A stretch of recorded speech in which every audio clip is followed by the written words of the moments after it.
Yazovon tumanidan keldim. Soybo'yi qishlog'ida 66 ga kirdim. Uyda oyoqlarim og'rirdi. Qiynalardim. Keyin bir kun keldim. Kelsam judayam yaxshi, muomalasi ham yaxshi.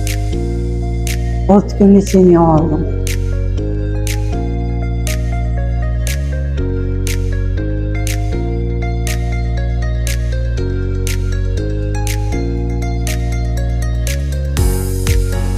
Ancha foydasini ko'rdim. Uyga borib yana ham chaqqonroq bo'lib qoldim.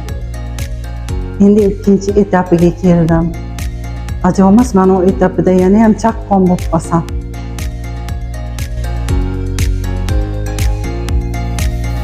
Qolgan odamlar ham menga o'xshab uyda qiynalib o'tirmasin deyman. Kelishsin shu doktorga.